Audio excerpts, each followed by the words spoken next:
नमस्कार मित्रांनो, मी मंजू भोसले सावंत मंजूस मेजवानीमध्ये पुन्हा एकदा तुमचे अगदी मनापासून स्वागत करते। आज आपण पाहणार आहोत ऑस्ट्रियन एग घोटाळा। चला तर मग सुरुवात करूया आपल्या आजच्या रेसिपीला। साहित्य घेतले आपण इथे तुम्ही बघू शकता। 4 अंडी उकडून घेतलेत आपण, 2 कांदे बारीक चिरून घेतलेत, 2 टोमॅटो घेतलेत आपण बारीक चिरून, 2 चमचे कोथिंबीर घेतली बारीक कापून, 3 हिरव्या मिरच्या मी बारीक कट करून घेतल्या आणि मसाल्यांमध्ये आपण इथं मिक्स मसाला घेतलाय, घरचा मसाला आहे हा 1 चमचा, मीठ चवीनुसार, मॅगी मसाला पाव चमचा, अर्धा चमचा किचन किंग मसाला, 1 चमचा अद्रक लसूणची पेस्ट, हळद पाव चमचा आणि जिरे अर्धा चमचे। आपण यासाठी एक तवा तापत ठेवला होता, तवा आपला गरम झाला। यामध्ये आपण आता 2 ते 3 चमचे तेल घालून घेऊया।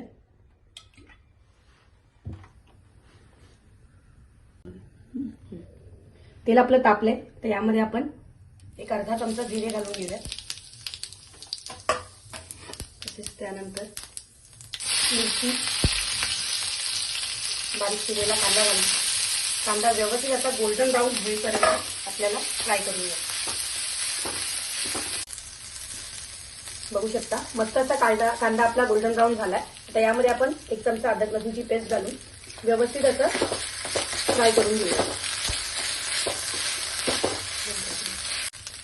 अद्रक लसूणची पेस्ट आपली व्यवस्थित अशी फ्राय झाली। आता यामध्ये आपण जे स्पाइसेस घेतले होते सगळे, मिक्स मसाला, हळद, किचन किंग मसाला, मीठ, फक्त मॅगी मसाला आपण नंतरसाठी ठेवतोय, हे सगळं व्यवस्थित घालून बघू शकता व्यवस्थित असा मसाला आपला फ्राय झाला। तर यामध्ये आपण या स्टेजला टोमॅटो घालून घेऊया।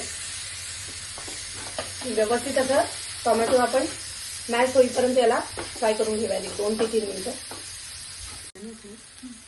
मस्त असा टोमॅटो आपला गळलाय, तुम्ही बघू शकता। आता यामध्ये मी एग योक सेपरेट करून घेतले होते, हे घालून मी व्यवस्थित असं एकजीव करून घेते।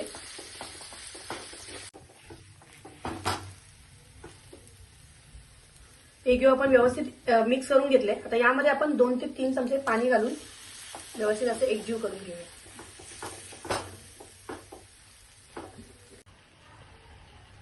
लास्ट आपण यामध्ये जे एग व्हाईट आहे ते मी ग्रेट करून घेतलं होतं किसणीने, एग व्हाईट घातले आपण, हे टाकून व्यवस्थित असं मिक्स करून घेऊया।